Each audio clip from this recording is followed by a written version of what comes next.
glosa ordinária.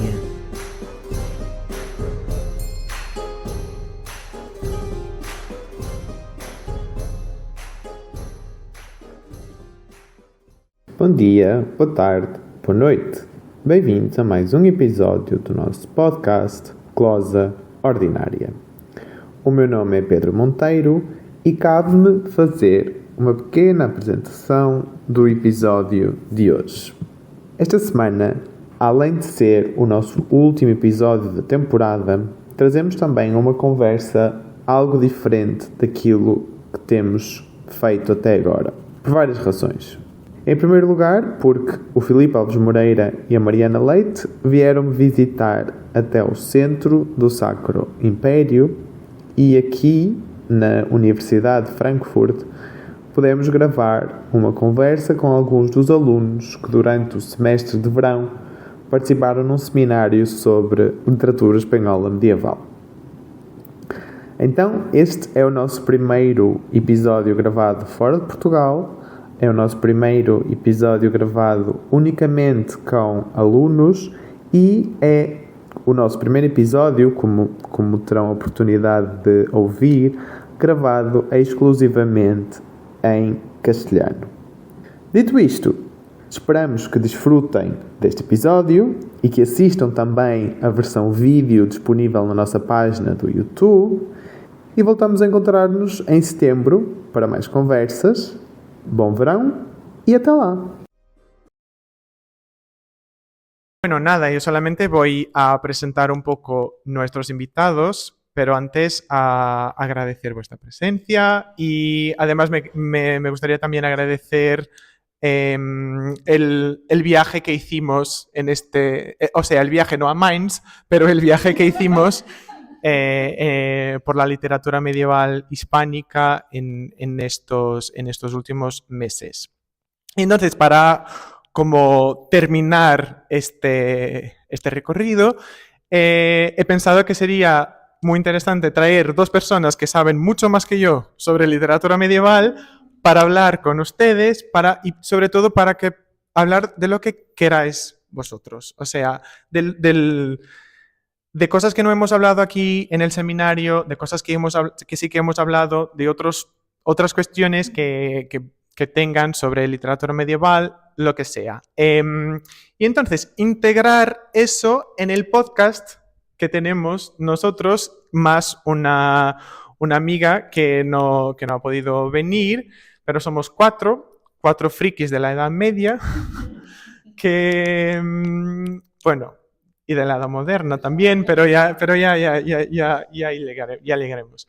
Y que sí, que empezamos a hacer un podcast con el objetivo de divulgar un poco lo que hacemos, para que no quede ahí encerrado solamente entre las personas que estudian Edad Media. Entonces, como divulgar un poco lo que nos gusta y de forma simple, ¿no? De forma accesible a toda la gente.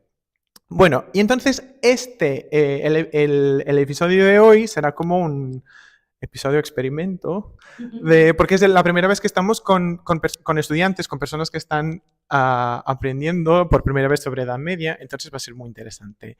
Y bueno, tenemos con nosotros Mariana Leite. Mariana Leite viene de la Universidad de Oporto y como os había comentado ya, Mariana, sus temas principales de investigación son la historiografía medieval hispánica, sobre todo las crónicas universales, y la tradición de la Biblia en la Edad Media.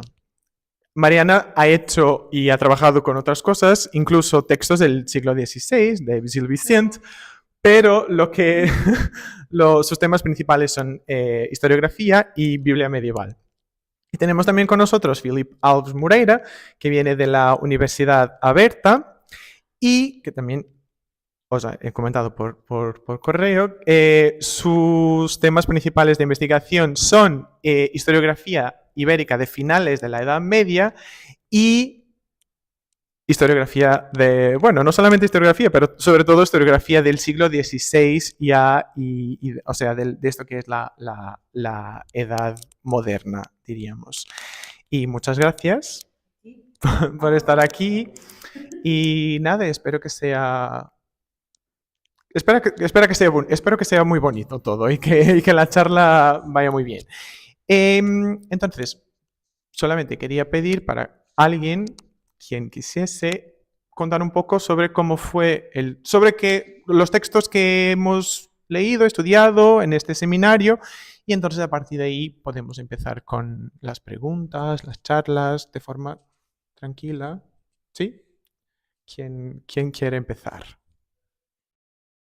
Yo no he estudiado nada este semestre. Bueno, un poco lo que hemos visto en este curso es sobre todo un contexto de la Edad Media, sobre todo hemos dado poesía, bastante poesía, un poco de pues, cómo se hacía, los tipos de poesía que había en esa época también, y también hemos visto sobre todo el Mío Cid y el Amadís de Gaula. Esos son los más... ¿Y en la poesía qué texto leemos? Sí, es poesía también. Claro. Antes de la época, ¿qué texto estudiamos? Las cantigas de amigo. Ah, vale. Qué bien. La razón de amor. Hombre, que es un texto muy complejo, ¿no? Sí, sí, sí. Con los denuestos del agua y del vino. Sí. Los de nuestros no los hemos visto con tanta profundidad como la razón del amor, sí. Pero hombre, los denuestos son la parte más interesante. Es lo mejor. No. Sí. Qué va, qué va. Y también hablamos un poco de que cómo la literatura y la poesía de la Edad Media también influyó a la poesía de hoy y que, por ejemplo, se pueden encontrar elementos de la Edad Media en canciones o en poesía de hoy en día. Podemos empezar con las preguntas, si tenéis, que creo que sí, ¿no? Que hay preguntas en el documento.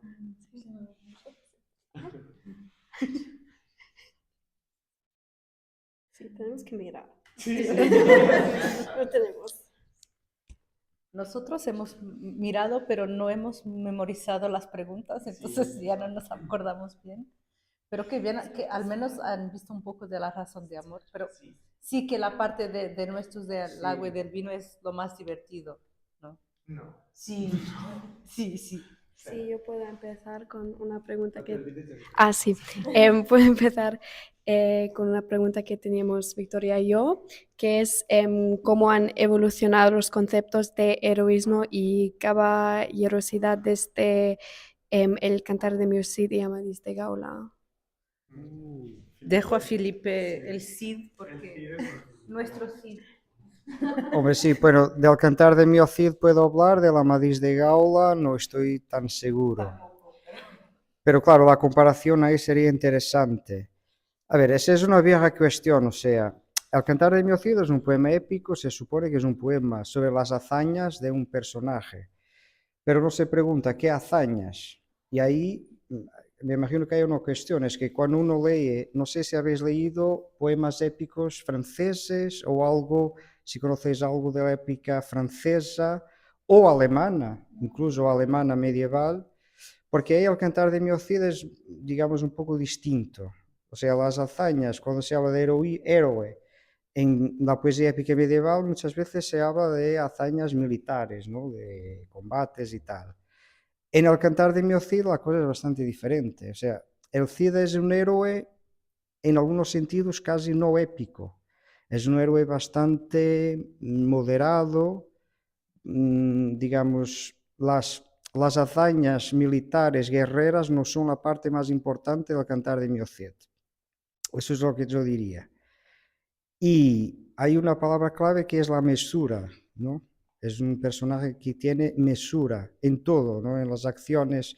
Desde el principio es víctima de la ira del rey, Alfonso VI, pero no siente, digamos, la necesidad de la venganza. Aunque aquí las cosas se tornan un poco más... Bueno, no sé si estoy con un tono un poco académico de más, porque esta es una charla, esto no es una clase. Pero se ve que estás enamorado de cantar. Hay una cuestión bastante interesante conectada con esta, que es el tema de la venganza en el Cantar de Mio Cid, porque en la poesía épica, bueno, he dicho que el héroe del Cantar de Mio Cid tiene características bastante distintas de lo que sería, digamos, el héroe prototípico de la poesía épica, pongamos, francesa o alemana. Pero hay un tema particularmente interesante, es el de la venganza, porque por una parte, la venganza es, desde el punto de vista, digamos, de la narrativa, de la acción, en la poesía épica la venganza es quizás la acción más importante. O sea, casi todos los poemas épicos medievales tienen en el centro de su acción la venganza, ¿no? La venganza de una familia, de un personaje, de un clan, ¿no? Y eso en el Cantar de Mio Cid también pasa, ¿no? Como de las hijas, todo eso. Pero lo que es distinto, bastante distinto en el Cantar de Mio Cid es la forma en que la venganza se desarrolla. Porque típicamente en los cantares épicos hay una conexión entre venganza y violencia. O sea, desde el momento en que alguien intenta vengarse de otro, ese proceso es un proceso bastante violento que termina con un masacre. ¿No es así, por ejemplo, en la chanson de Roland? Es así en la canción de los Nibelungos, ¿no? Que es un masacre total en el final, ¿no? La sangre está por todas las partes. Son imágenes que tenemos de la Edad Media, ¿no? Como el Red Wedding, el Juego de los Truenos, ¿no? Como todos muertos al final en el salón de la fiesta. Pero en el caso de Cid no, y eso es lo... Exacto. En el caso, o sea, tanta sangre. En el caso del Cid hay una cuestión, digamos, que es más de que hablarmos de venganza, hablamos de justicia. O sea, aquí hay una distinción interesante e importante entre venganza y justicia. Y aquí habría pues toda una serie de cuestiones, por ejemplo, se podría decir hasta qué, o se podríamos preguntar, ¿esto quiere decir que hay una especie de un proceso de civilización en el Cantar de Mio Cid? O sea, si comprendemos que uno de los procesos de la modernidad es que la justicia está por encima de la venganza, o sea, que hay, digamos, procedimientos formales y hay una noción de justicia que va más allá de la venganza tradicional, se podría preguntar, pues, ¿es que el Cantar de Mio Cid digamos, supone un tipo de sociedad con características distintas y a la que nosotros, con nuestros ojos, llamaríamos, entre comillas, más civilizada, por ejemplo? Sería una de las cuestiones. Bueno, pero estos son algunos tópicos. Yo diría que el tema de la mesura y de la justicia, por oposición a la venganza, es lo que caracteriza y diferencia el Cantar de Mio Cid y el Cid del Cantar de otros, digamos, de otros héroes épicos medievales, europeos, claro. Bueno, yo sé que he hablado mucho durante el semestre, pero si puedo decir algo, o sea, sobre la Amadís ahora, porque la pregunta era como sobre las dos. Yo no creo que en términos de caracterización del héroe, el Amadís sea muy distinto del Cid. Pero el género es totalmente distinto. El género del Amadís no tiene nada que ver con el Cid. Pero Amadís también es este héroe, es un héroe caballeresco que se supone que tiene tener que demostrar mesura y que a pesar de todo está sometido también, o sea, a la justicia. Entonces, yo creo que hay muchas... Pero creo que es porque el Cid tiene ese carácter tan distinto de los héroes épicos que hace con que los héroes caballerescos, como Amadís y después todos los otros héroes caballerescos, se acercan mucho a ese... No sé, a esa Pero hay una esa cuestión imagen. hay una diferencia también importante que es el tema del linaje, ¿no? O sea, el Amadís de Gaula es un hijo de rey. Sí, claro. Vamos, el Cid es un infanzón. Y ahí está toda una diferencia de tipo de héroe, digamos, ¿no?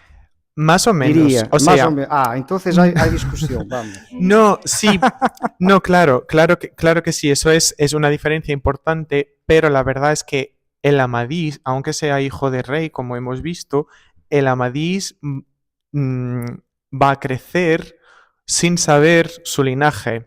Y eso es un punto central en todos los textos caballerescos, que es un poco también esta, aunque sean hijos de rey, tienen que luchar y demostrar que son como, que merecen como toda la honra, que después al final conquistan. Porque, perdón, porque, y eso también es muy, muy interesante en los libros de caballerías, porque aunque son hijos de rey, en general, al final de los textos, estos caballeros no van a ser reyes de los territorios de sus padres, van a ser reyes de los territorios de su mujer. Como por ejemplo, el caso de Amadís es un poco distinto, pero después los caballerescos no. Esplandián, el hijo de Amadís, va a volverse emperador de Constantinopla, porque se va a casar con la hija del emperador de Constantinopla. Entonces también hay un poco esta lógica de ascensión social, aunque claro, no es tan evidente como en el Cid, que es de nobleza baja. Pero también creo que hay que pensar que son textos cuya producción es bastante separada en el tiempo, porque uno de los inicios del fines de 12, inicios de 13 y el Amadís, bueno, lo que tenemos es fines de 14, O sea, no, lo que tenemos es 15. 15, pero a ver, probablemente 14. Entonces hay que pensar también, porque para comprender el Amadís hay que pensar también en toda la tradición de los romances de caballerías del rey Artur, porque el Cid perdona, el Amadís va a coger muchos de estos motivos, de estos tópicos que están ya ahí presentes. Y claro, ya se puede pensar también en los romances de caballerías, incluso los artúricos, esta dimensión civilizadora, el papel de vamos a demostrar cómo debe ser el caballero y cómo deberá ser su comportamiento. Y quizás esté también un poco que tiene alguna razón. Estaba pensando, por ejemplo, en otros textos que tienen una dimensión épica, por ejemplo, con la historia de Alejandro Magno y así, que también hay mucho, en el inicios de 13, en contexto castellano, hay una dimensión muchísimo didáctica, que es un modelo de un espejo de príncipes, casi. Y yo creo que hay una dimensión bastante didáctica de comportamiento, de mesura, de equilibrio, y que se intenta a veces, por ejemplo, con un personaje como Alejandro, que muere por su codicia de conocer. Um, el texto, hay un texto castellano de la historia de Alejandro de inicios del 13, donde se intenta hacer una versión un poco más mesurada de Alejandro. Entonces es curioso porque comparado con los textos franceses, el Alejandro español, castellano, es más, no es tan altivo, tan curioso. Entonces hay una cierta intento de mesura y de equilibrio. Creo que quizás sea un trazo, y por lo menos castellano, no sé. ¿Por qué es eso? No sé, no estamos planteando ahora mismo la cuestión, nunca. Pero ¿por qué será tal vez la diferencia entre Francia y España, esta mesura española? Hablaba del caso de un texto en particular, porque hay una versión, que es el libro de Alexandre, que es una traducción, adaptación, una versión en castellano, en español, de la tradición francesa, con otras fuentes también, pero sobre todo del Roman d'Alexandre. Y lo que se hace en la versión castellana es bastante didáctica, pero también se presenta una imagen de Alejandro que es menos altivo y menos, porque el pecado de Alejandro es querer saber lo que está en las profundezas de la mar. Y la manera como se plantea esta curiosidad no es tan nociva en el texto castellano como en otros textos. Entonces, al final, Alejandre se vuelve un personaje más equilibrado y más modelar para los reyes, por ejemplo. Es que también se contrapone contra esta imagen de los reyes. O sea, también hay que también como bajarlo un poquito de ese pedestal porque está en la figura de los reyes. No sé si preciso un micrófono. Gracias. O sea, claramente está esta figura de los reyes que no puede ver nada más arriba de los reyes. Entonces, tal vez se me ocurre que este es un buen motivo por el cual lo bajan un poco de ese pedestal. O no sé, bueno, yo no sé ni siquiera quién escribió es una traducción, ¿no? O por encargo de quién, pero ciertamente tiene mucho poder los reyes y el clero en los temas literarios. Sí, bueno, eso era lo que iba a decir, porque, por ejemplo, en el caso del Cantar de Mio Cid, el tema es bastante complejo porque, digamos, básicamente hay dos grandes teorías, ¿no? Como creo que habéis estudiado, no sé, sobre, digamos, el origen del Cantar de Mio Cid. Hay una teoría que, digamos, dice que el autor del Cantar sería un letrado, un hombre, en fin, un jurista, un hombre de las universidades o algo así.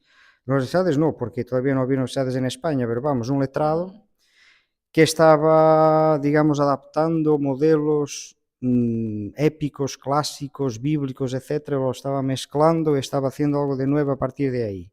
Pero hay una otra teoría que dice que no, que el Cantar de Mio Cid es un texto que viene de juglares de la frontera. O sea, esto de la frontera también es muy importante porque hay se llama épica de la frontera, o sea, hay una cierta tendencia para que, claro, hombre, es una tendencia, o sea, no es una regla total, es una tendencia. Las zonas de frontera entre civilizaciones, religiones, etc., por ejemplo, la península ibérica o en el este de la Europa, ¿no? Los Balcanes, etc., digamos, el confronto entre cristianos, musulmanes, etc., no es tan tajante, no es tan fuerte, no es tan hostil, tan claro como, por ejemplo, en Francia. O sea, un poco esta tendencia para cuando estás lejos del enemigo, ponemos entre comillas, construyes una imagen más negra del enemigo, y por ello la épica francesa tiene estas características. Mientras en las regiones donde están en contacto, más estrecho, la tendencia es para que haya una imagen más, digamos, no tan fuerte, ¿no? Moderada. Eso. Eso será una de las razones.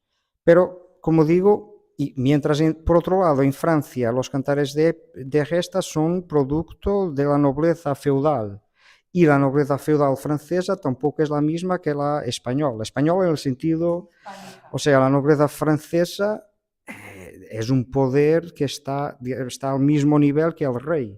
El rey de Francia era el rey de París y poco más, ¿no? O sea, era verdaderamente un primus inter pares, y de rey tenía el título y poco más, mientras en la península ibérica los reyes sí que tenían un poco más de poder. Por tanto, todas estas diferencias quizás ayuden a explicar estas diferencias en los textos. No sé si puedo añadir, porque, por ejemplo, con respecto al libro de Alexandre, no se sabe tampoco quién lo escribió, pero una de las propuestas es que se ha escrito alrededor de 1210, 1200 cualquier cosa, 15, en el contexto de Palencia, de la universidad, y quizás con relación a la corte de Fernando III, pero es sobre todo su madre, que era la que, de hecho, Berengaria, que era la que, de hecho, hacía hacer cosas. Ejercía el poder, Sí, en realidad, sí. Y es posible que en el caso de este cantar, que es un de clerecía, pero al final que va a recoger temas épicos para presentar un clerecía, no sé si has hablado. Sí, hablamos de eso. Vale, entonces mejor. Va a buscar un tema que es épico, que es Alejandre, pero lo va a presentar como un modelo casi para la educación de los príncipes. Entonces es muy probable que haya sido hecho con la corte regia en mente. Y tal vez por eso el rey Alejandro no sea tan orgulloso, quizás, no sé, no lo estoy diciendo como afirmando, porque... Pero es lo interesante de toda la literatura, que ayuda a entender el contexto de cada lugar, de lo que pasaba, de quién tenía el poder, de quién escribía, para qué escribía, ¿no? Pero me parece que esto solamente muestra que hay mucho que hacer en la Edad Media. O sea, hay mucho que estudiar y necesitamos mucha gente. Así que los que quieran hacer el Hausarbeit sobre estas cuestiones, o incluso una tesis de máster, o incluso después una tesis de doctorado, hay mucho trabajo para todos. Bueno, os paso y después creo que mejor empezar Sí, con sí. otra pregunta. Si puedo solo añadir una pequeña cosa a lo que acabas de Sí, decir. por favor. Es que, de hecho, es verdad. Y el problema más grande que tenemos con la Edad Media es que a veces, y es algo que yo lo siento muchas veces, estás perante un texto y intentas ver el contexto, pero no tienes informaciones suficientes porque Claro. tampoco sabes exactamente y a veces sientes que es posible que esté leyendo demasiado, que esté proyectando sobre el texto mis hipótesis y que las personas que han compuesto este texto siquiera han pensado en esto. O sea, hay ese problema y creo que es un ventaja de la Edad Media, es que funciona un poco como un país extranjero, pero que es el tuyo al mismo tiempo, ¿sabes? Como, Extranjero por las condiciones tan diferentes que sí, había, ¿no? Sí. que no reconoces a las cosas, pero que hay algo como si es el país de tus padres y tú has nacido en un otro país, por ejemplo. Hay una familiaridad. Es familiar, Ujú. pero al mismo es bastante distinto. Ujú. Entonces creo que eso es una de las cosas más apelativas de la Edad Media. Ay, qué padre esto. Sí. De la otra pregunta, perdón, yo solo tengo una curiosidad, que es esta. Hablamos del Cantar de Miocid. El Cantar de Miocid me imagino que en España sigue siendo muy estudiado, ¿no? Por ejemplo, de niño en las escuelas, por ahí se estudia un poco. Bueno, esa es una curiosidad, porque también podemos hacer preguntas, ¿no? Y la otra es, ¿cómo es en Alemania con la canción de los Nibelungos? O sea, se estudia... Ah, no, no es lo mismo. O sea, el Cantar de Miocid en España se estudia, Sí. la canción de los Nibelungos, en Alemania no. Eso. Bueno, depende de qué curso estudias. Si tienes un curso de alemán como avanzado, en como los últimos años de la escuela, muchas veces los profes enseñan como alguna parte, ¿no? Pero no es como, no leemos todo el texto porque es como muy complicado y también con el alemán de esta época que es Claro. muy complicado y creo que cuando se estudia alemán en la universidad hay que leerlo y también hay que aprender ese alemán de la Edad Media, pero en la escuela no. Puede ser que algunos profes deciden incluir alguna parte, pero no es nada como obligatorio. Sí. ¿Y en España, Puerto? Sí, en España lo empiezas a igual a ver más en años de primaria, pero sobre todo en secundaria se ve bastante. Es uno de los principales, yo diría, y bueno, yo fui más por la rama de literatura, así que es una de las principales historias que tienes que ver. Yo creo y ya vamos a la pregunta. Disculpa, pero sabes cómo son los episodios de Glosa, siempre son así, y después tenemos que evitar, porque hablamos y hablamos, pero es curioso porque esa creo que es una de las distinciones con relación al español, e incluso el gallego portugués, el portugués medieval, con respecto, por ejemplo, al francés o al alemán medieval, porque la dificultad de acceso a la lengua es más grande entre franceses actuales o alemanes actuales y la lengua de la Edad Media que para portugueses actuales y españoles también con respecto a la lengua medieval. Sí que hay diferencias, pero no es tan lejos. Por ejemplo, el francés medieval todavía tiene casos. Y entonces, para un francés, aprender los casos es como, hay que reaprender el latín. Entonces, para nosotros no. Entonces, no es, hay distinciones, claro. Hay palabras que no reconocemos, seguro, pero no es una distancia tan larga. Yo creo que, pero ahora hace preguntas, por favor. Sí, aquí, gracias. Quiero cambiar un poquito del tema y hablar sobre los árabes, porque las tierras árabes, bueno, y musulmanas, durante la Edad Media eran centros de avance y más modernas en comparación con la Europa medieval. Y la pregunta es, ¿influyó la modernidad árabe en la cultura y literatura españolas medievales y cómo? Porque tenemos muchas palabras árabes en la literatura española hoy en día, después de 7 u 8 siglos que han gobernado en España, ¿no? Los árabes. Y cómo ha influido en la literatura desde este punto de vista de modernidad, me refiero. Bueno, la persona ideal para contestar esa pregunta, para responder a esa pregunta, sería nuestra colega Joana, que es la que estudia las cosas árabes, es la que sabe árabe. Es la única. Nosotros no sabemos árabe, hay que decirlo, y por tanto ella sería la persona indicada. Yo puedo decir 2 o 3 cosas muy básicas, digamos.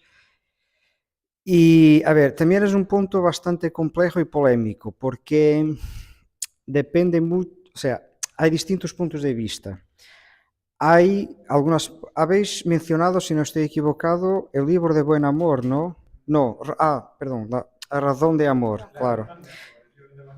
Sí, bueno, pero el libro de Buen Amor es una obra increíble, ¿no? Bastante compleja, pero es un ejemplo. El libro de Buen Amor, que es del 14, mediados del 14, es una obra de la que se dice que tiene muchísimas influencias árabes, pero luego encuentras otros estudiosos que dicen que no.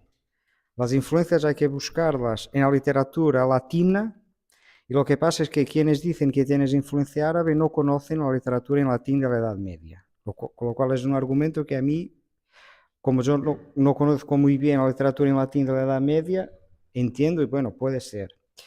O sea, depende. Algo habrá, alguna influencia, seguro, pero en algunas áreas de las que puedo hablar, fuera de la literatura, en la arquitectura, por ejemplo, es más claro.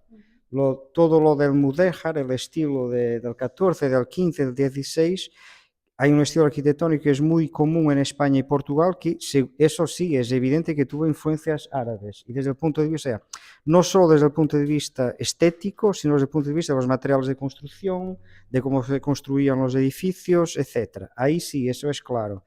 En la medicina también me parece que sí. En la literatura, yo diría que la cuestión es más polémica, pero no soy la persona más indicada. Yo creo que quizás pueda añadir un poco con los textos, vamos a decir, científicos, no solo medicina, pero todo el conocimiento astrológico que es nuestra astronomía. Entonces, los conocimientos sobre geografía y las estrellas en general, que se debe muchísimo a la cultura árabe. Incluso muchos de estos textos han sido traducidos y seguro que has hablado. Solo mencionado, ¿no? No, pero seguro que han hablado de Alfonso X de Castilla, que es el rey que ha promovido las traducciones de muchísimos textos, incluso uno de los primeros manuales de ajedrez bueno, en una lengua neolatina, en una lengua que no, europea. Entonces, se ve que hay un influjo muy grande y es una ventaja de la península por ser una región de frontera, es la posibilidad de haber contactos y recoger a estas tradiciones y sobre todo a lo largo del siglo XIII, vertirlas en lenguas que no sean el latín o el árabe o el hebraico también, porque en contexto peninsular también desde el punto de vista cultural es bastante importante la tradición hebraica. Los hebreos eran algunos de los más hábiles para hacer las traducciones, porque conocían más que 2 o 3 lenguas y hacían muchas veces para el trabajo de traducción. Entonces, claro, si eres hebreo, eres judío, tienes tu cultura también, y siempre hay influjos que a veces no se puede trazar con claridad, con definición, pero se puede decir, ojo, que en el libro de Buen Amor, por ejemplo, esto me hace pensar un poco en tradiciones árabes y esto me hace pensar un poco en tradiciones latinas y quizás también sea un poco los dos al final, porque es un poco como la arquitectura del siglo XIV, ¿no? Que tiene los dos, tiene tradiciones latinas que van siempre a intentar buscar esta raíz latina, pero no puedes resistir a la influencia cultural, intelectual de estas culturas que están alrededor y que sí las ves con admiración, porque Iba a decir, y hay fenómenos curiosos, por ejemplo, el rey Pedro I de Castilla tenía una serie de inscripciones en árabe.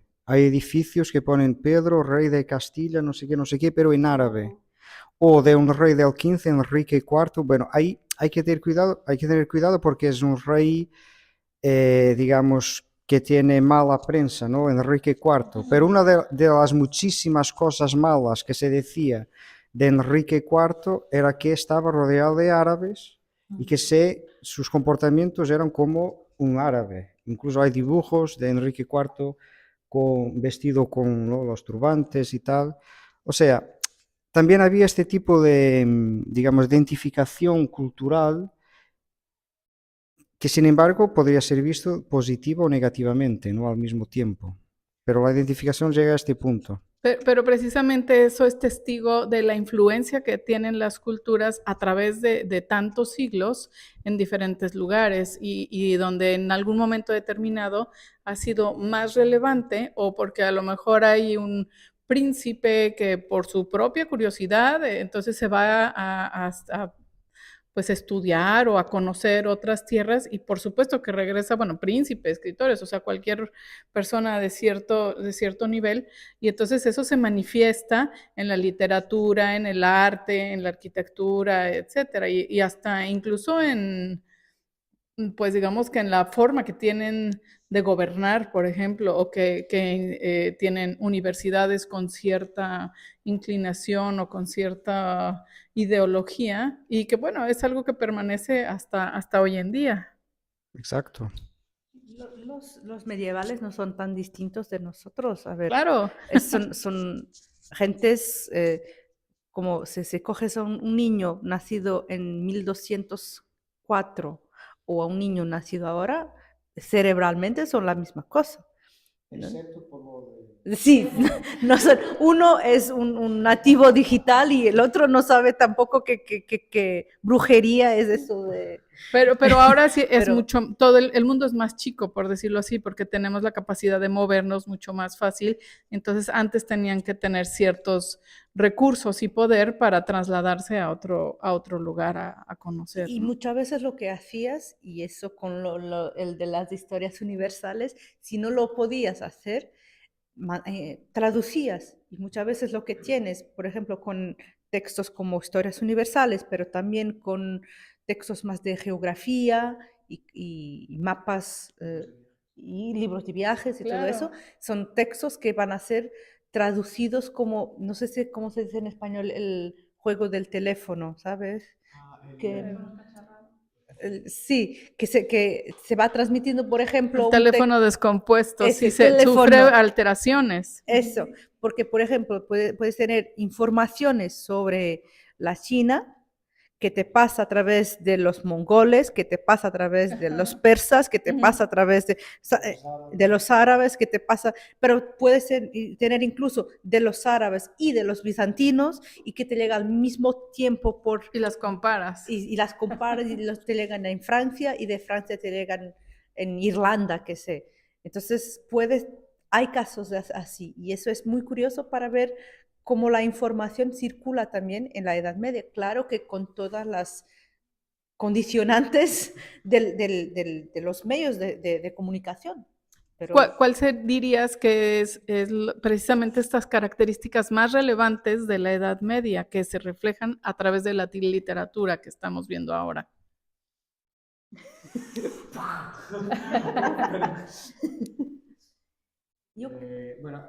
¿Quieres no sé. contestar?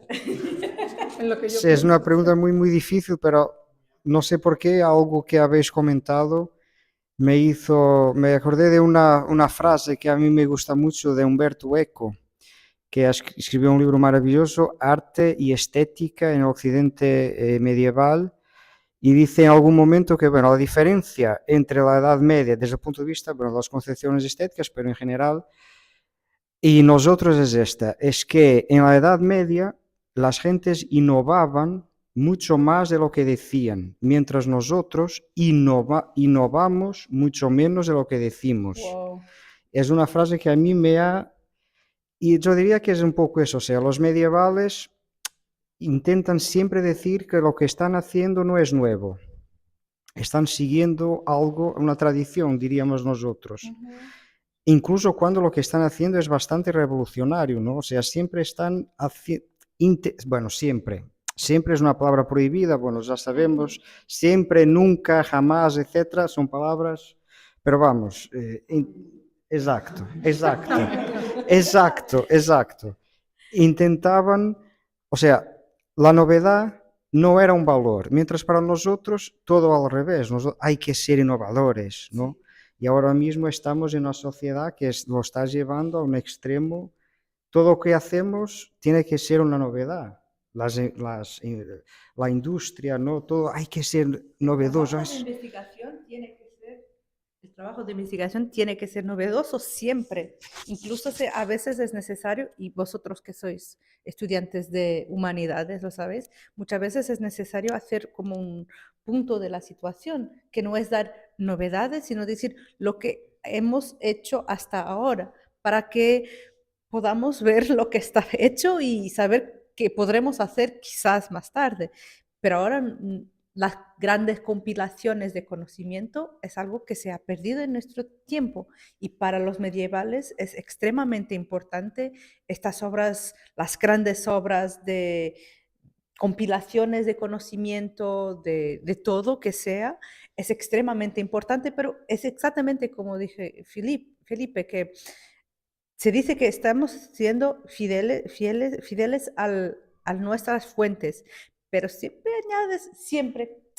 Si lo traduces casi, sí, se puede decir que si lo traduces siempre, porque si cambias de una lengua a la otra, tienes que cambiar términos y hay siempre una palabrita que no es exactamente la justa, la misma, pero... Le cambia el sentido un poquito. Un poquito, y añades quizás algo a tu versión. Y después, y eso también es una cuestión importante con estos textos, es que la versión que nosotros tenemos es una versión que es construida por nosotros también, porque es muy, muy raro, muy poco común, que tengas un texto medieval en un manuscrito y que solo eso te permita leer todo y que sea la versión, bueno, esto tendríamos que hablar con Joana también, pero contigo también un poco de la historia de los textos y cómo establecemos un texto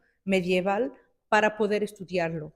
Pero nosotros, si tampoco tenemos certidumbres con respecto a los autores, entonces... Pero, por ejemplo, tú, ya nos dijo Pedro que uno de tus temas es la Biblia en la Edad Media. La Biblia tenía siglos de haber sido escrita para la Edad Media. ¿Qué es lo que sería relevante en el marco de la Edad Media en la Biblia misma? Es que creo que voy a robar la cita de Eco que Felipe... Voy a ser muy medieval y voy a decir, como dijo Felipe, los medievales innovaban un poco, porque muchas veces era así, que decían que, según Mestre Felipe, he leído en el libro de Mestre Eco, ¿vale? Pero lo que muchas veces tienes es, claro, hay que pensar que la Biblia es un texto sagrado, Ujú. tiene un peso cultural, pero también Enorme. religioso muy fuerte.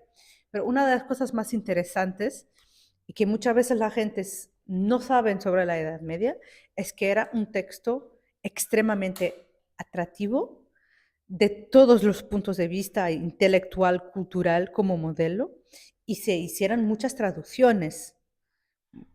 Las primeras traducciones de la Biblia, desde el latín hacia otras lenguas, empiezan en la Edad Media. Ok.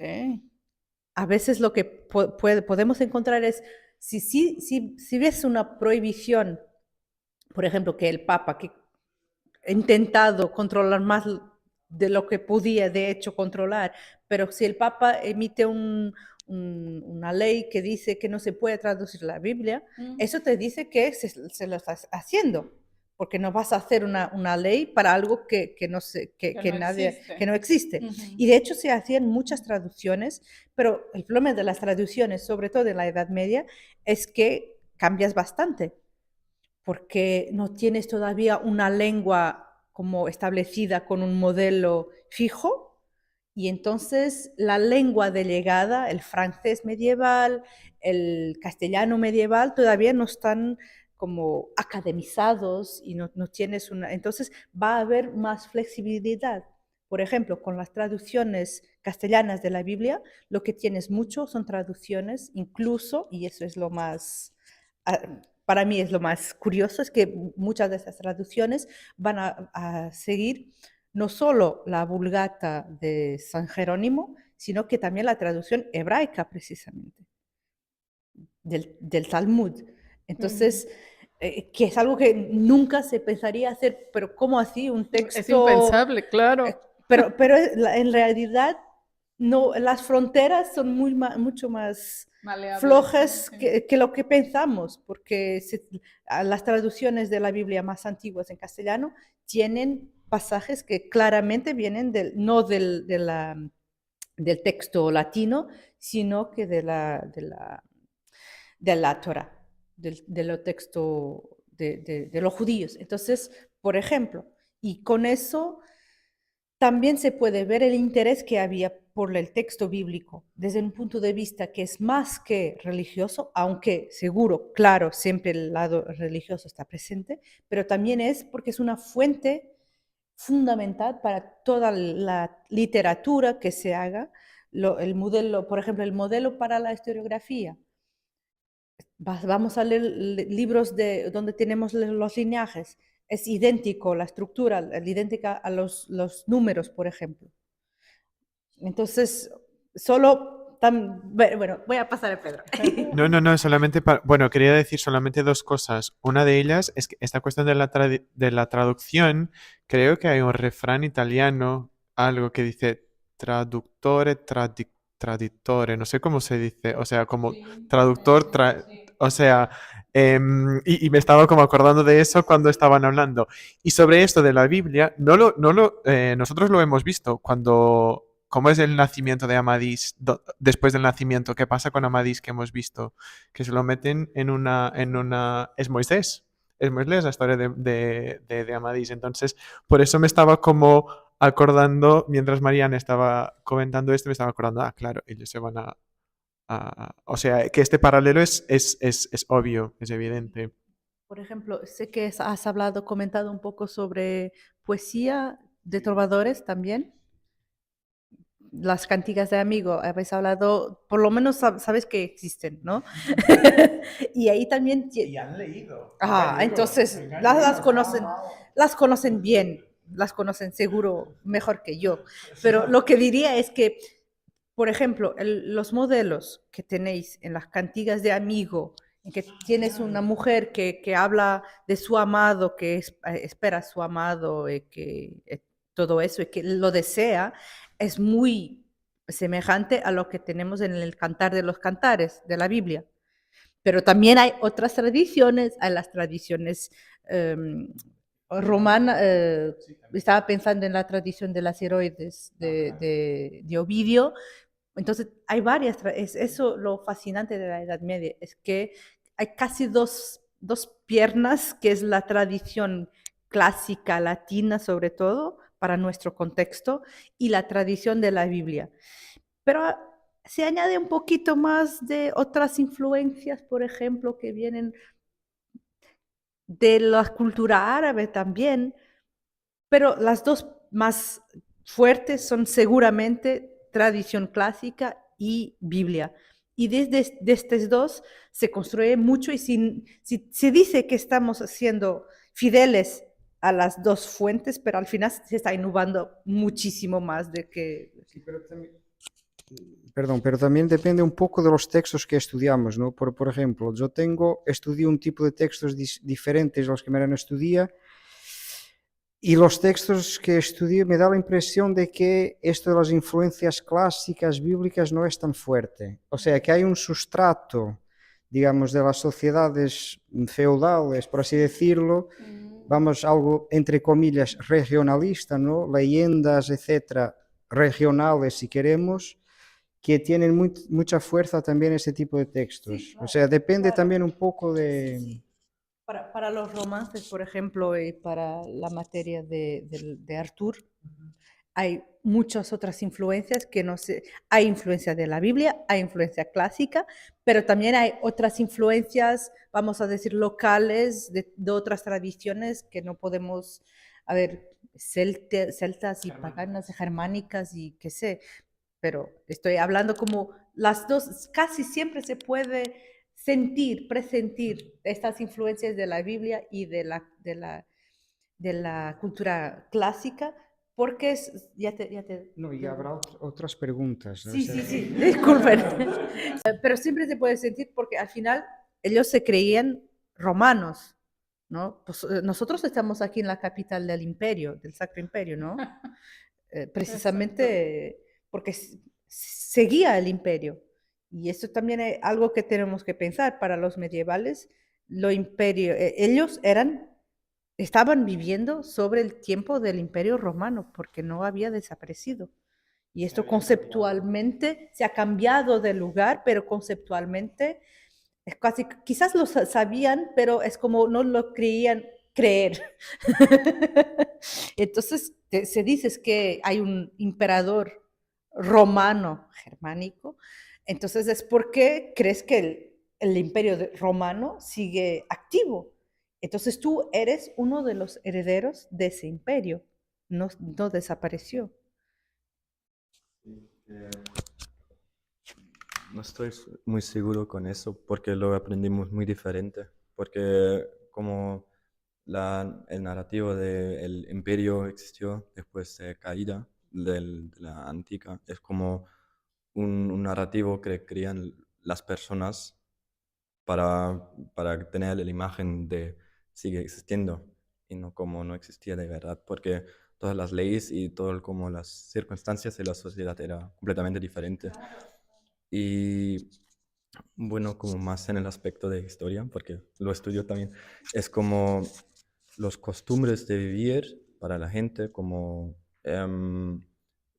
por tanto la literatura nos ayuda a entender cómo vivían la gente, como normales, porque aprendimos que en la Edad Media la tasa de personas que no ni sabían cómo escribir ni leer era muy grande, entonces siempre hay que recordarse que es como de algún tipo de personas para algún tipo de personas. Exacto. Sí, eso es muy importante. Claro, estamos hablando de una élite muy pequeña. O sea, de la mayor parte de las personas, nosotros no hacemos ni idea. Yo iba a decir otra cosa, pero no voy a decirlo. No hacemos ni idea de lo que pensaban, de lo que sentían, de cuáles eran sus ideas. Había un historiador de la Universidad de Oporto que hizo una tesis sobre una institución, bueno, las Cortes, no sé si habría, creo que es algo, bueno, un poco ibérico, pero la reunión del rey con los obispos, los nobles y tal, y también con, digamos, los principales de las ciudades.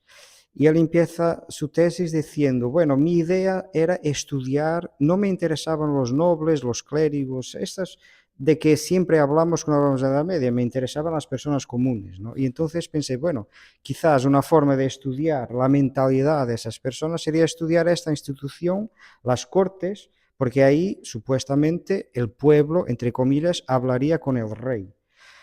Pero resulta que al final me di cuenta de que ese pueblo de que estaba hablando era también una élite muy, muy pequeña, o sea, los mercaderes, no sé qué, los, entre comillas, burgueses. Entonces termina diciendo, hay que reconocer que no hacemos ninguna idea de lo que pensaban, sentían más de 90% de las personas de la Edad Media. Y somos historiadores de la noche, es la expresión que él utiliza, historiadores de la noche. Y eso es verdad, o sea, hablamos de Edad Media, pero siempre hay que decir, estamos hablando de una élite muy, muy, muy, muy pequeña. A mí me encantaría también saber qué pensaban los paisanos, etcétera, pero es que es imposible.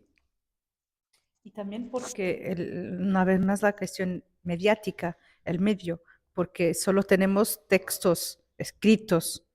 Entonces, Previo a la imprenta, son manuscritos. sí, pero la imprenta tampoco cambia en el sentido en que el acceso al texto ya es un privilegio. Poder registrar en escrito un texto es un privilegio.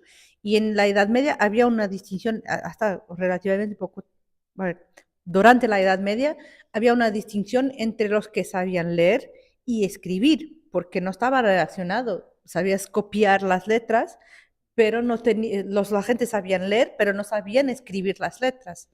Entonces, porque cuanto mucho sabías escribir tu nombre, pero no las gentes comunes. Porque Hombre, por ejemplo, en Portugal el primer rey que sabemos que sabía escribir era Don Dionís de fines del XIII. No sé en España, pero seguro que en España Alfonso VII, Alfonso VIII, por ejemplo, el rey del Cantar de mi Cid, Alfonso VI, pero segurísimo que no sabía ni leer ni escribir. Hombre, seguro, segurísimo. Los emperadores, sí, pero eso en el 13, fines del 13.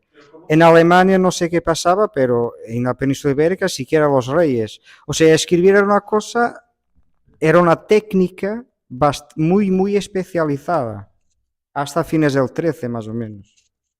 Sí, para añadir algo, porque hemos hablado del machismo, como conectado con este tema, porque lo que aprendimos ahí es que en la Edad Media no hubo tanto machismo como entre la gente comunes, por ejemplo, por la pobreza que tuvieron muchos, que una familia normal o común no podía como evitar que ambos trabajan, por ejemplo.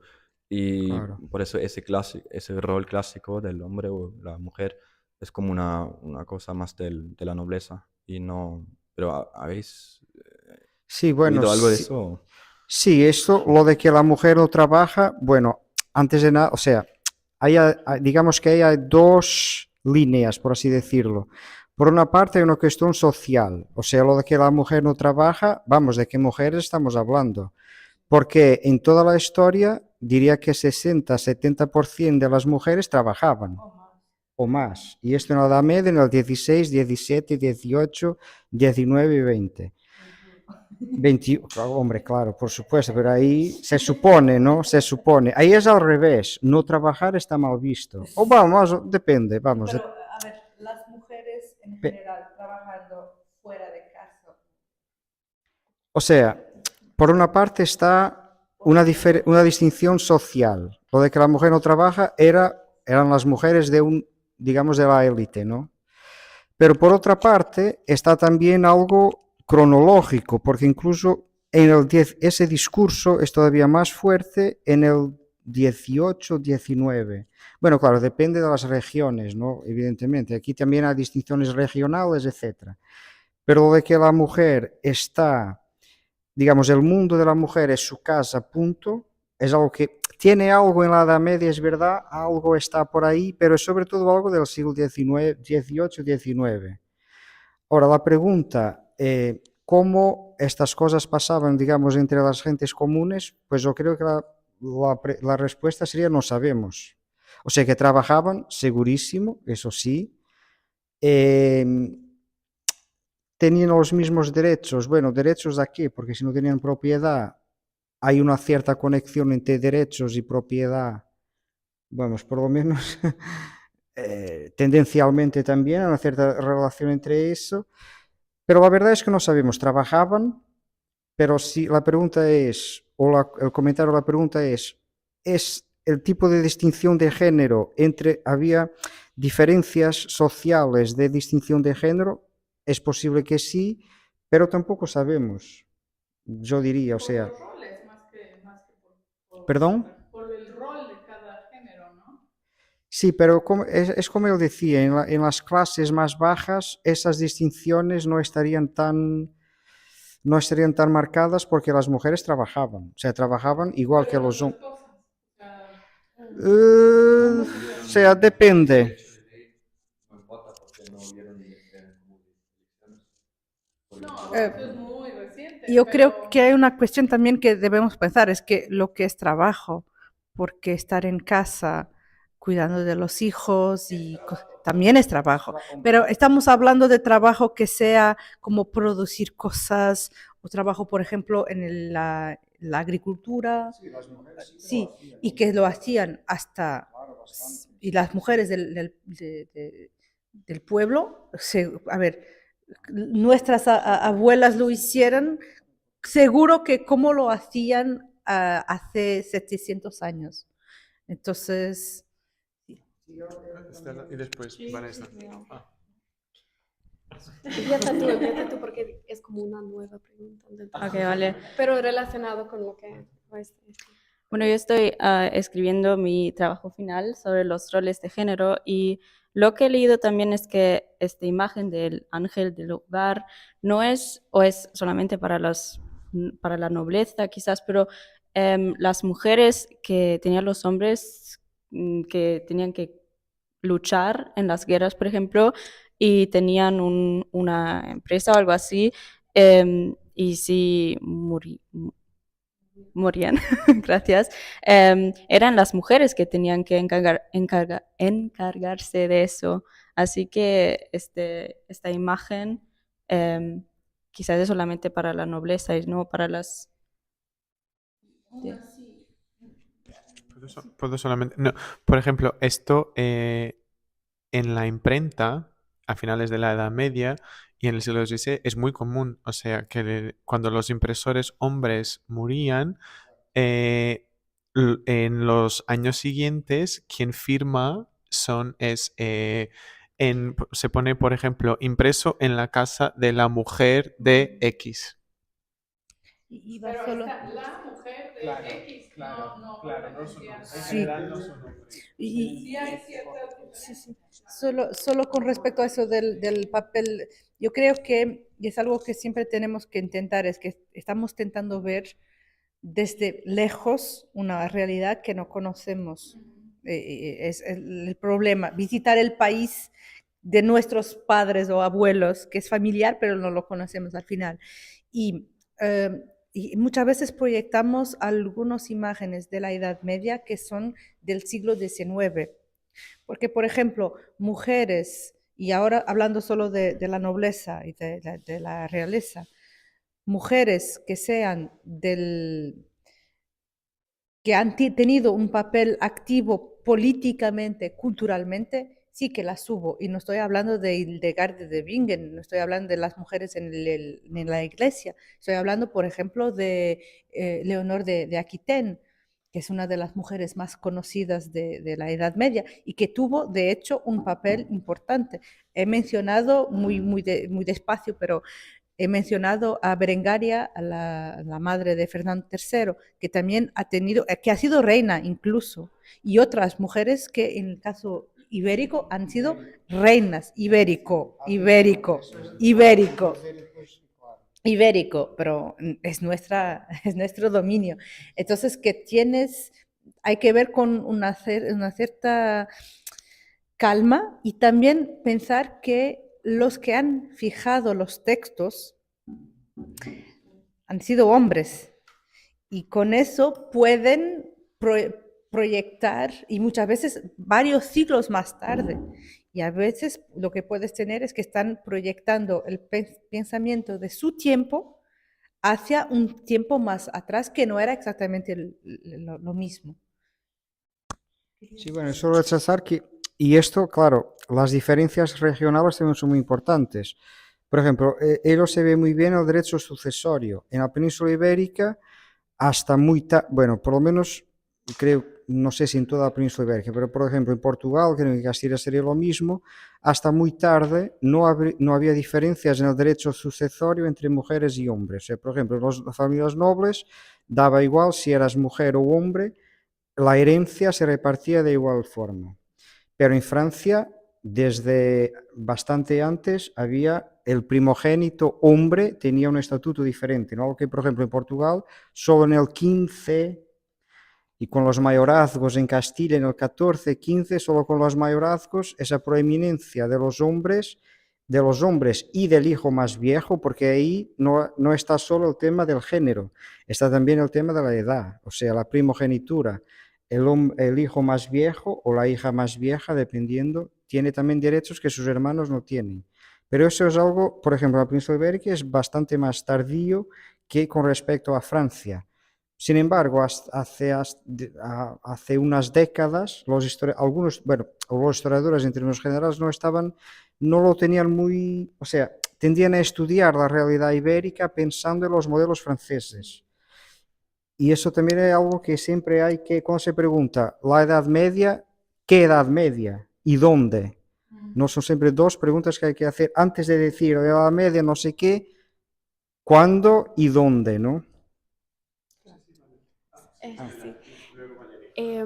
Otra pregunta que tratamos de contestar la semana pasada con respecto a todo eso de hombres y mujeres y el machismo, como acaba de decir Benjamin, es que sí podemos llamarlo machismo o no, o si solamente hablamos de misoginia como en las sociedades, porque sabemos que eran, no sé si podemos clasificarlo así como de 100%, pero yo diría que eran sociedades patriarcales, claro que no eran sociedades democráticas y por eso teníamos esa discusión de si podemos hablar del machismo, porque algunos lo entienden solamente un término que se puede utilizar si estamos en una sociedad democrática, sino en una sociedad patriarcal y por eso estábamos pensando, Sí. y era una pregunta de nosotras porque nosotras hablamos del machismo, pero había esa discusión si es un término adecuado de hablar como esas relaciones entre... Sí, esa... Perdona, ¿qué falta hace aquí Joana? Porque ella también, trabaja claro. mujeres y poder en la Edad Media ibérica. Exacto. Aparte de los árabes, exacto. Hombre, esa sería una cuestión para... Sí, hombre, para 1000 años y para 1000 años de discusión. Vamos, primero habría que definir qué es lo que entendemos por machismo, etcétera. A ver, dos cosas distintas ahí. Primero, que había una distinción, digamos, roles de género, llamémosle así, eso me parece claro. Aunque siempre hay que distinguir de qué nivel social estamos hablando. Pongamos, o sea, estamos hablando de la nobleza, de las élites, exacto, del 1% de que siempre hablamos, pero no hay otra manera. Sí, había una distinción de roles y el hombre tenía una supremacía teórica. Eso me parece que es indiscutible, o sea, a mí nadie me convence decirme, no, hombre, que va en la Edad Media las mujeres igual. No, o sea, perdón, eso no pasaba. Había teóricamente un predominio de los hombres. Sin embargo, la cosa puede complexificarse de varias maneras. Una de ellas es que hay que tener en cuenta que estamos hablando de una sociedad en la que el individuo cuenta menos que el entorno familiar. Por tanto, la cuestión de si eres hombre o mujer, antes de lo más importante, antes de que si es hombre o mujer, es cuál es tu entorno, cuál es tu familia, cuál es tu origen familiar. Eso antes de nada. O sea, es una... Mientras cuando hablamos de machismo estamos hablando de una distinción que sería teóricamente, digamos, la principal o por lo menos la más estructurante, ¿no? En este caso no, antes está el tema digamos, de los orígenes familiares. Tú, antes de seres mujer, eres de la familia Xis o IA, etc. Y eso antes de nada. Y luego eres mujer o hombre. Mientras en el 19 o en el 20, lo de la familia, bueno, sigue siendo importante, sabemos que sí, pero no de la misma manera y por tanto, antes de nada, eres hombre o mujer, ¿no? Eres hombre o mujer de la familia X. Y antes eres de la familia X. Exacto. Hombre y mujer. Y eso me parece que es una distinción importante. Y después, si partimos del principio de que es una sociedad en que la igualdad no es siquiera, digamos, un espejismo, no es siquiera una meta, no es un objetivo, o sea, hablar de igualdad en la Edad Media es como hablar chino aquí. A ver, no sé, en la universidad tenéis clases de chino. Ah, bueno, perdón. Hablar marciano, ¿no? O sea, somos, claro que puedes decir, bueno, sí, pero nosotros con los ojos del siglo XXI podemos plantearnos esa cuestión.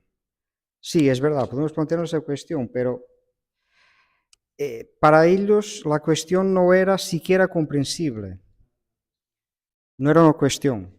Y yo creo que es la misma cuestión y añado solo con el problema que tiene la gente que estudian las cuestiones queer con respecto a la Edad Media, porque si el modelo es heteronormativo, es que pensar fuera de eso es como pensar en una cosa marcianos o venusianos o extraterrestres de donde queréis.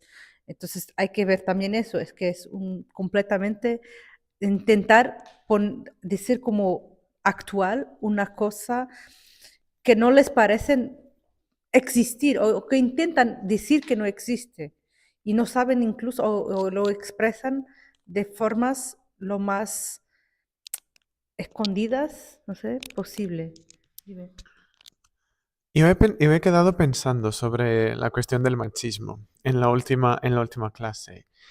Y porque sobre todo la cuestión principal era si se puede utilizar el concepto, ¿no? Y incluso hablamos también del feminismo, de la cuestión del feminismo, si se puede utilizar un concepto contemporáneo para hablar de fenómenos de hace muchos siglos. Y yo he quedado pensando en eso y yo personalmente creo que sí. O sea, porque en el caso del machismo es complicado, pero muchas veces los fenómenos ya existían. Con la cuestión queer se nota, por ejemplo. Los queer han existido desde siempre, pero no tenían nombre, no existía el concepto. El concepto fue creado después, fue conceptualizado mucho después. Pero eso no significa que nosotros ahora no podemos mirar hacia atrás e identificar, mira, esto es queer o esto fue una actitud protofeminista pero sí, pero con la cuestión del feminismo y del machismo siempre me parece un poco más problemático, pero con el queer no, o sea, que es evidente, o sea, que existió siempre, pero el concepto no. Y no lo sé, es como utilizar por ejemplo, es como pensar en narratología, hablar de, yo qué sé, de utilizar narratología para analizar textos medievales. Los conceptos son del siglo XX. ¿No? Felipe no está muy... Solo antes de pasarle a Felipe, pero por ejemplo, con respecto a eso de los queer, un caso que creo que es bastante curioso es el de, yo creo que es Maubert de Rennes, era un autor francés, creo que en évêque, bishop, un bispo, obispo, un obispo, creo, pero no estoy segura, que escribió, yo creo que era Maubert de Rennes, que escribió poesía erótica, homoerótica, pero había una distinción muy importante para él, es que el contacto físico era lo repugnante. A ver, entonces es la idea, entonces muchas veces pero eso al final es una manifestación de la homoerotismo medieval. Pero si pensáis, sí, pero el contacto físico les repudia. ¿Y cómo se trata el contacto físico en la otra poesía heteronormativa? Es porque cuando hablas de contacto físico es siempre porque se estás haciendo poesía de escarnio, maldecir. Es muy, muy difícil que sea una cosa. O por lo menos que sea obvio, ¿no? Cuando es obvio, Sí. cuando es evidente, es para escarnecer, porque el contacto físico no es lo privilegiado en la escrita, en lo texto escrito. Pero esto nos llevaría a hablar de muchas otras cosas y... Antes de Felipe, solamente quedamos sobre Orgullo y Prejuicio y el feminismo con Jane Austen. Obviamente eso es literatura inglesa y pues no tiene que ver acá tanto, pero también me quedé pensando en eso porque yo dije como, ¿será que toda mi monografía está mal? Porque yo hablé del feminismo y en realidad no sé si ese término se podía usar en esa sociedad. Y honestamente, con todo respeto hacia Martín, porque él tenía esa opinión, yo no estoy tan de acuerdo porque yo siento que sí se puede utilizar, porque para mí el hecho de que en esa sociedad como que no se hubiera representado aún esa palabra o ese comportamiento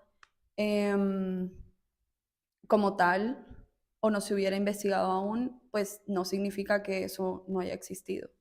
Entonces, pues sí, para mí sí podían usar la palabra machismo, honestamente. Y bueno, mi pregunta, perdón, perdón. Mi pregunta sí puede ser un poco controversial, la verdad, porque algo que yo siempre me he preguntado es que en el descubrimiento del Nuevo Mundo, yo sé que igual fue como a finales de la Edad Media, pero siempre me he preguntado cómo se representaba el Nuevo Mundo en la literatura medieval española, si había cierta representación y también si habían representaciones de personajes de color, porque nunca he escuchado nada. Entonces, pues sí, quería saber eso. Sí, bueno, dos preguntas entonces, ¿no? La primera sobre el Nuevo Mundo, no sé si he comprendido bien, o sea, la pregunta era si habría alguna representación de algo que no sería ni Europa, ni África, ni Asia. Pues sí, o sea, que fuera algo que no fuera especialmente de personajes blancos. En ese sentido. Bueno, sí, en ese sentido sí que hay representaciones, pero a ver, ahí lo de blanco-negro es algo también contextual, ¿no? Por ejemplo, en Portugal hay una historia muy famosa sobre un rey, el primer rey de Portugal, de hecho, Alfonso Enríquez, que está en las crónicas ya desde el siglo XIII, se llama la historia del obispo negro. Y de hecho es la palabra que aparece, pero vamos a ver, ¿qué negro es este? Sería muy probablemente un moro, o sea, un moro que se ha cristianizado, ¿no? Por tanto, lo del negro, la palabra negro también es una palabra un poco contextual, ¿no? El término negro, color, no sé qué, depende,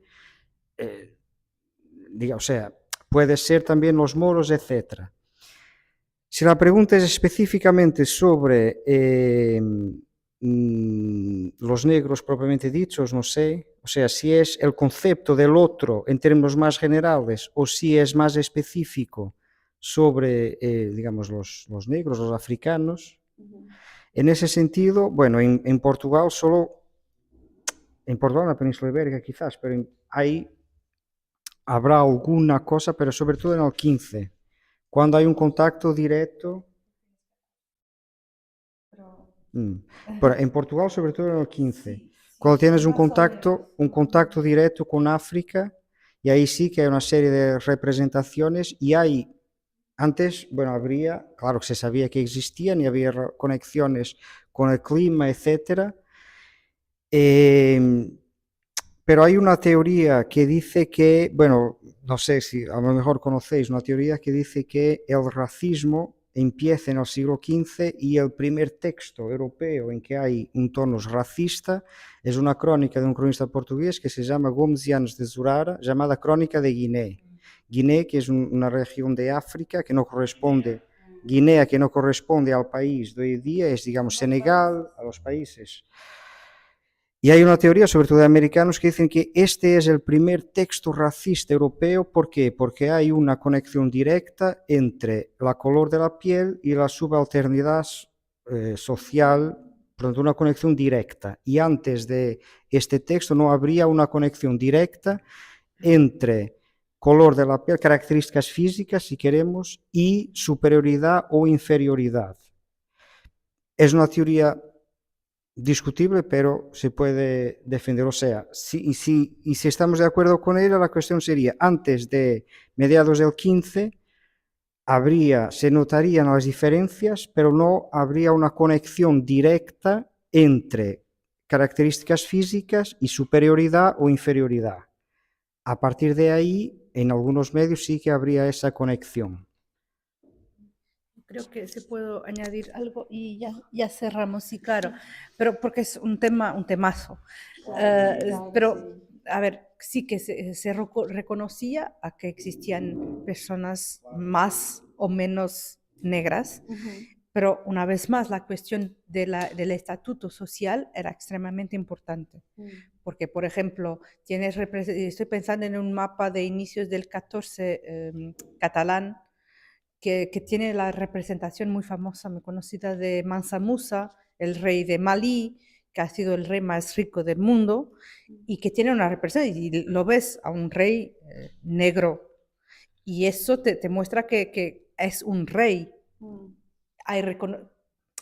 Uno de los problemas para pensar el racismo desde el punto de vista de Edad Media, cómo se han estructurado, yo creo que de hecho es muchísimo más a partir del 15, también quizás con la mercantilización de un proceso que era un proceso bélico, que era la esclavitud por conquista, que era una estrategia militar y que se pasa de una estrategia militar a una estrategia económica.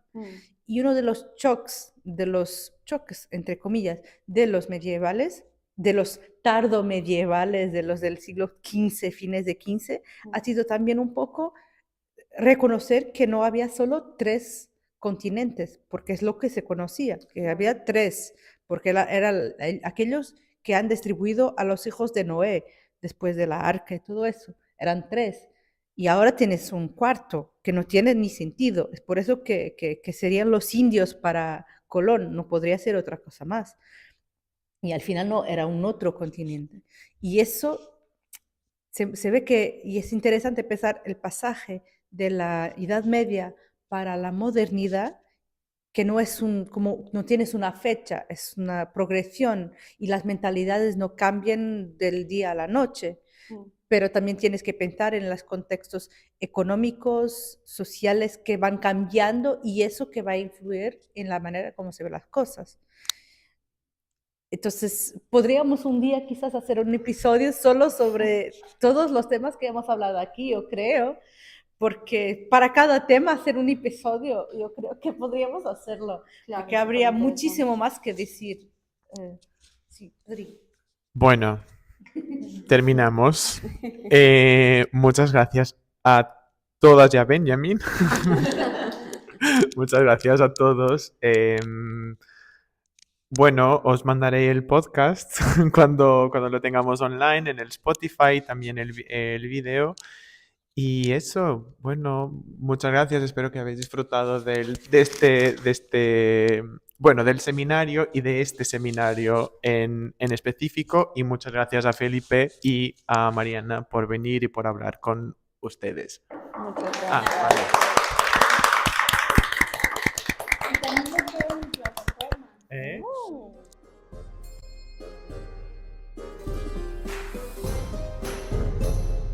glosa ordinária.